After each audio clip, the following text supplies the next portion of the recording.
For today mga mamshi, sa isa na namang napakasarap na merienda ang gagawin natin. At syempre, madali lang ang recipe natin at kokonti lang din yung mga ingredients na magagamit. Bale, meron tayo ditong tuna. Ito yung pinakamalaki, marami kasi akong gagawin ngayon. Merienda na rin kasi namin itong lahat, kaya itong malaki na yung binili ko. Pero kung kokonti naman yung gagawin nyo, syempre, pwede naman dyan yung maliit lang. At saka hindi nga lang pala tuna yung pwede dito mga mamshi sa, pwede rin yung corned beef, chicken o kaya naman yung ham. Pero para sa akin, the best pa rin nga talaga itong tuna dahil nga bukod sa mura siya, napakasarap pa. Hindi na rin natin isasama yung sabaw ng tuna at saka para hindi rin siya malansa.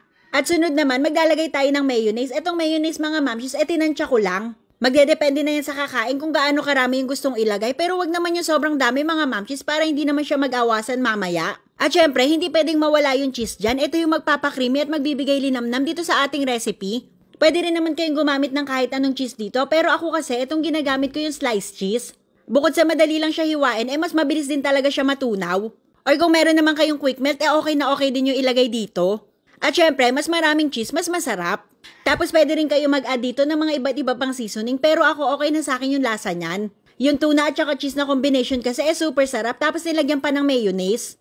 Kaya perfect na talaga.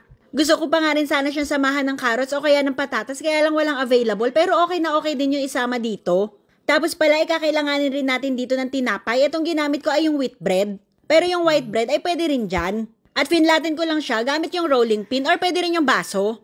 Yan, tapos maglagay naman tayo ng filling. Huwag naman yung sobrang dami. Yung saktong-sakto lang talaga na maisisil pa natin siya.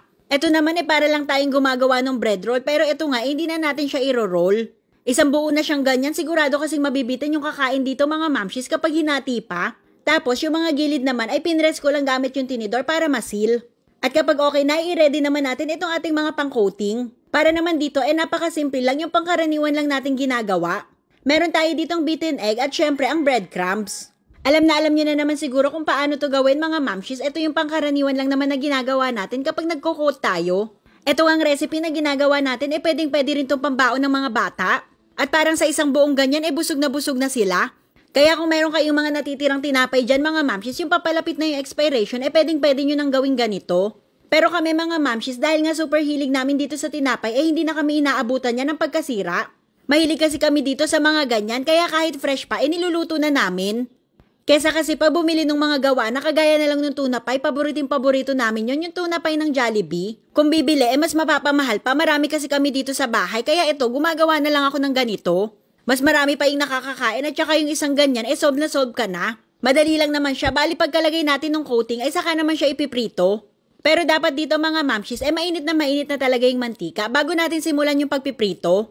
Tapos kapag nag-start na ako magprito, nilalagay ko lang siya sa medium heat para hindi naman siya masunog. Pero gusto ko yung medyo toasted para crunchy talaga. Kagaya niyan mga mamshis, tingnan nyo parang medyo pa-black na nga siya pero hindi naman siya sunog.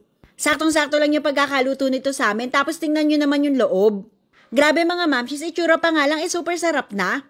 At tingnan nyo naman yung cheese, melt na melt talaga siya at napaka-creamy. Mainit-init pa to pero ganito talaga siya masarap kainin.